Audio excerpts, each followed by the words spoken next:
One of the things that I always try to remind myself when it feels like the world is falling apart is that there are people doing good things to try to mend the world. And when I start drowning, I forget to look for them. You may remember the great Mr. Rogers quote: when I was a boy and I would see scary things in the news, my mother would say to me, look for the helpers. You will always find people who are. And today we have two guest preachers who are helping. And it is a joy to be able to learn from them about their work with iCHRP. And I will invite Gabe and Maria to come up now.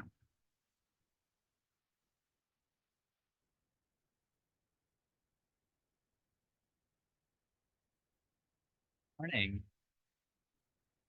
Thank you for letting us share with you today. It's an honor. I have been attending UCC Clackamas now for almost a year. And like many of you, I was attracted to this community because of the activism and willingness of all of you to stand up for what is right. I want to start the sermon by reflecting on our role as Christians, as activists in creating the kingdom of God. How does our faith guide us in uprooting the systems of oppression which cause so much suffering in this world? It is easy to feel hopeless in these times and to want to turn away from the injustice everywhere, whether the daily violence experienced by the poor and unhoused on our streets, or the genocide being perpetrated on the Palestinian people in Gaza. But despite the scale of injustice we fight against, hope is all around us. Several of us here today are part of a global grassroots alliance called the International Coalition for Human Rights in the Philippines, or iCHRP for short. We are also part of a local environmental justice organization called Kalikasan Solidarity Org, which is one of dozens of member organizations of iCHRP worldwide. And as members of iCHRP, we are committed to standing in solidarity with the Filipino people in their struggle for a just and lasting peace.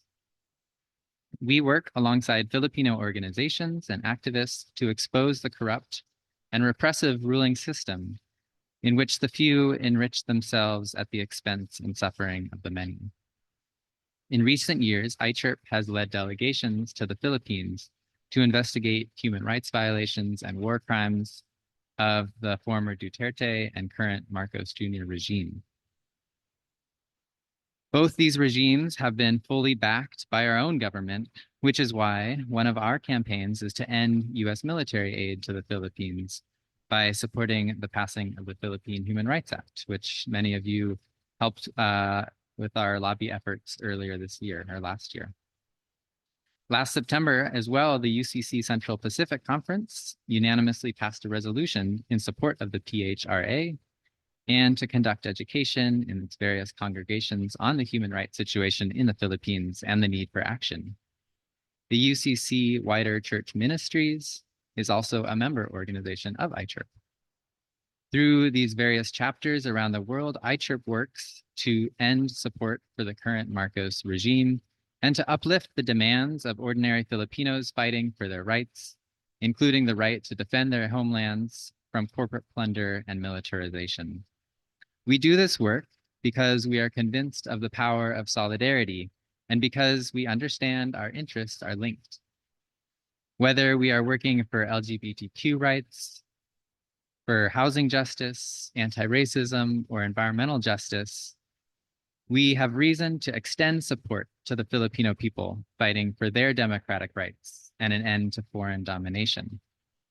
As both Kalikasan Solidarity Organization and iCHRP more broadly, we take up campaigns like our Stop the Plunder campaign, which demands the Oregon Treasury divest from corporations like Tesla, which depends on our corporations that plunder, profit off the plunder and exploitation of the people of the Philippines. These are corporations like Tesla, which depends on the nickel mined in massive open pit mines, or Boeing, which profits off weapons sales, which the Philippine government uses to target its own citizens. We also take up campaigns and support local Filipino organizations standing up for the rights of Filipino migrants here in our communities. A large percentage of Filipino migrants work as caregivers in nursing homes, performing work that is both physically and emotionally taxing and often for less than minimum wage. We are proud to support the Care for Caregivers campaign, which seeks to support Filipino caregivers in their struggle to achieve economic stability and dignity in their workplaces. And we would be glad to talk more about these campaigns and the work we do after the service as well during coffee hour. But today in particular, we want to talk to you about the recent iCHRP General Assembly, which 10 of us from Portland had the privilege of attending in Bangkok, Thailand last November. During this, we learned directly from Filipino activists and organizers about the conditions they are facing and how they are fighting back. Many of the attendees and presenters were themselves people of faith and church leaders, including a former nun who has served as a peace consultant for the National Democratic Front during peace negotiations with the Philippine government. The National Democratic Front of the Philippines, or NDFP, is made up of revolutionary organizations fighting to transform the root causes of the social and economic crises in the Philippines. And she shared about the desperate poverty and the feudal conditions that the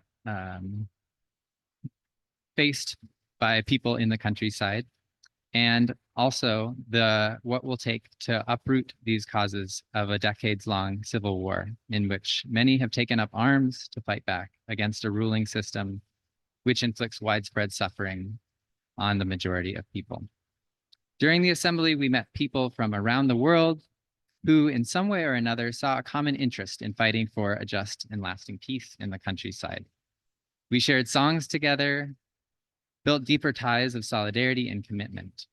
We were moved by the beautiful and agitating music of Himigrante, a band composed of migrant Filipinos living and working in Thailand. And I spoke with one of the musicians and asked how it was that he came to live in Thailand. He told me that he was an activist back home, but that so many of his friends had been imprisoned or killed by the government that it was no longer safe for him to continue living there. He was forced to leave, like so many others, to leave his family and homeland because of the political repression. And although the situation in the Philippines is dire, we left the General Assembly feeling empowered by the courage and sacrifice of those around us, and we built our resolve to continue building solidarity with the Filipino people. We wanted to share our experience with the iCHRP General Assembly, as well as some personal reflections, which Maria will share from Solidarity Mission to the Philippines, because it is clear that the values of this congregation are present in our work.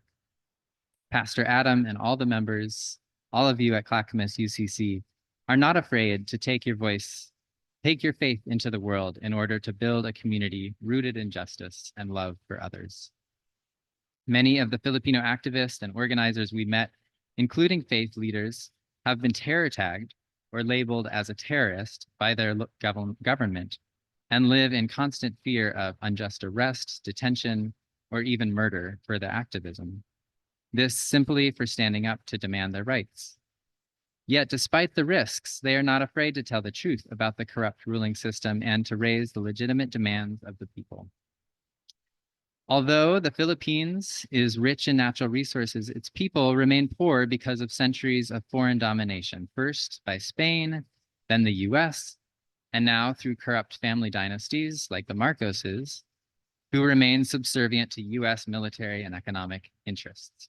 Today, despite economic crises which force thousands of Filipinos every day to migrate abroad to seek work, Marcos Jr. continues to pour money into the military, which is waging a brutal war of counterinsurgency in the countryside, targeting revolutionaries and ordinary farmers and civilians alike. Just last fall, the military abducted 2 young environmental activists and held them for over 2 weeks. During these weeks, while the outside world demanded their release, Jed and Janila were subjected to intimidation and torture in an attempt to get them to surrender.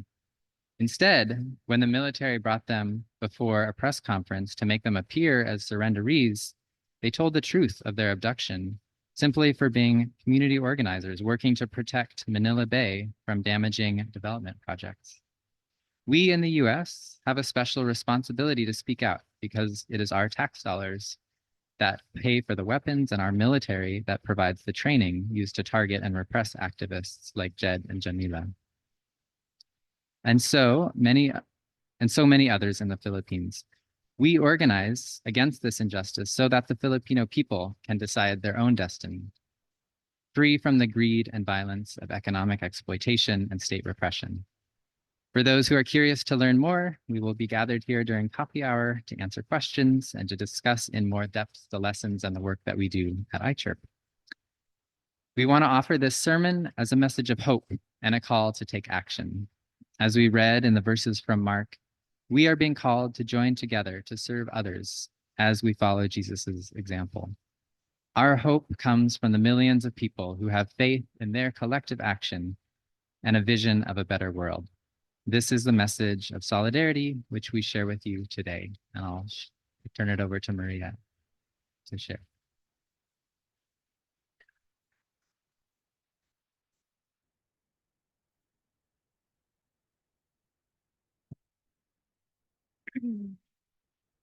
Thank you, Gabe. Thank you, Pastor Adam, and everyone here at UCC Clackamas for having us today. So after I left the GA in Thailand, I had the opportunity to head to the Philippines on a solidarity mission with 6 other activists from the US. We went there to integrate into a fishing community, learn more about their lives, and witness the human rights situation in the area, and to document their stories to share with people back home. As I was reading this passage in Mark that we heard earlier to prepare for today, my mind immediately went to the fisher folk that I met and the ways that this passage parallels their lives. One of the reasons that we went to this community in particular is because they are facing displacement. The Philippine government is constructing a new roadway throughout the country, and the plan is for it to be built alongside the lake that this community depends on, meaning that everyone in the community I was in will be displaced and their livelihoods will no longer be available. Instead of developing the natural resources for its own people, the Philippine government is developing this infrastructure solely for profit. There is already immense economic struggle in the area, and this roadway would mean an end to their livelihood and ability to provide for their families. Throughout the days that I was there, we would go out with the local activists to talk to community members about this roadway project and what it would mean for them. We met with an older man whose family had lived in that community for 60 years, and he cried, he wept as he spoke about the devastating reality he and his kids and his grandkids are up against. We talked to the activists more about the hopes that they have for this community to unite with the people to fight against the roadway project. This passage that we read reminded me of the task of the activists to go out and to share that liberation is coming, the kingdom is coming, the people's movements are what's bringing that. In the kingdom of God, there's no exploitation, no imperialism, no colonization or oppression. And just as the disciples were tasked to leave behind their individual lives and go out into the world because their brothers and sisters were in need, the communities in the Philippines, like the ones I was in, are tasked to look beyond their own individual livelihoods and providing for their own families and to connect with the other people in their communities who have those same aspirations in order to fight together, create unions, develop collective life, create organizations to fight back and gain freedom from this severe oppression. To take up this way of life is costly, just as taking up the way of Christ was costly for the disciples. In the Philippines, activists are facing horrific human rights violations as a result of their work. Instead of respecting and upholding the people's rights to safety and dignity, the Philippine government has created task forces and dedicated millions of dollars to try to destroy these resistance movements. They bomb communities, kill entire families in their sleep, rip infants from their mother's arms, kidnap activists, imprison people on false and trumped up charges, all to try to destroy opposition to an oppressive government. The guy who led our trip is this young, fun, vibrant, full-time activist. He helped us integrate with the youth there. And we had so much fun with him doing karaoke late into the night, watching TikToks, learning dances with the community. But in the midst of all of this joy, the realities of the human rights violations were ever present. He would get a text or phone call and learn that an activist in a neighboring province had been kidnapped or was missing. He was showing us his tattoos one day, and I asked us what one of them meant, and he said it was a tribute to one of his best friends who's a political prisoner. A few days after I got home, I learned that another one of his friends was murdered by state forces. We also recently learned of the horrific bombings that took place on Christmas Day, in which the Philippine military dropped massive 250-pound bombs on a small camp of the New People's Army, which is a guerrilla army fighting to defend the rights of peasants in the countryside. This is the reality of what the Filipino people are facing. Conditions are worsening under the current president. Our tasks are so urgent to support the people and condemn the role of the US in funding these atrocities. We denounce these human rights violations, and we also honor the fact that the repression is strong because the people's movements are strong and successful. Even though it can seem like we're up against impossible odds, these movements are powerful. They're a threat to the existing order. The cost is great, but the victory is greater. The people I met in the Philippines are persevering through all the struggles with the confidence that they will win. And if the people on the front lines are unwavering in hope, how can we not carry that same hope and determination in our work? The passage that we read in 1 Corinthians 7 also really resonated with the work that we do as we consider the urgency of it. The time is short, the conditions are worsening, the world in its present form is passing away, and the conditions are ripening for the people to usher in a new world. This passage reminded me of the genocide in Palestine that has taken over so much of our attention and led us to the understanding that there can be no business as usual with the unimaginable suffering that's happening there. It's natural for us to be grieving. We might feel that things we once cared about don't really matter as much anymore. But this grief is not an excuse to despair. Instead, it's an invitation to us to cast aside the lives we thought we wanted, the ambitions we thought we couldn't live without, and to dedicate our time and energy and attention in whatever capacity we can to ease the suffering of people and end the plunder of the land. And what does the kingdom of God look like in the Philippines? It looks like the people fighting for an end to feudalism, colonialism, domination by foreign corporations. It looks like ownership of the land by the people who work the land. It looks like people being able to provide for their families and not being forced to migrate to other countries to work and send money back to their families. What does the kingdom of God look like here in our city? It looks like those workers who are forced to migrate not being taken advantage of by their employers here. As Gabe mentioned, we're part of a campaign called Care for Caregivers, where we are working alongside caregivers, primarily Filipino migrant caregivers, who are being exploited by their bosses. We're campaigning with them to say that the way that they're treated is not okay. We're not gonna sit by while they're facing this, but we're gonna stand with them to fight back. The kingdom of God here looks like practicing international solidarity by pressuring the US government and corporations to get out of the Philippines and stop plundering the land. When I was doing my interviews in the Philippines, everyone I talked to, I asked if you could ask people in the States to do one thing to show solidarity with you, what would it be? And most people said one of two things. They said, go back and share our stories, let people know what we're dealing with and how much we need and appreciate international support. And the other thing they asked was for us to use our position in the States to get foreign corporations out of their country. In our Stop the Plunder campaign that Gabe mentioned, we are doing just that through demanding that the Oregon State Treasury divest from corporations that are plundering the Philippines.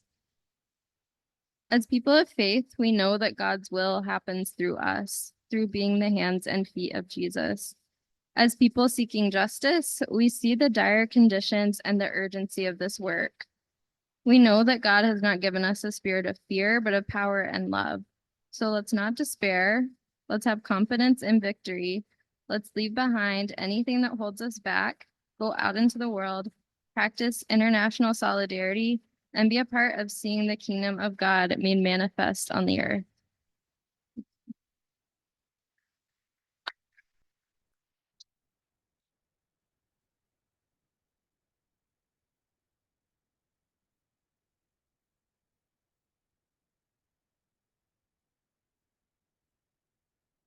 Thank you, Maria, and thank you, Gabe.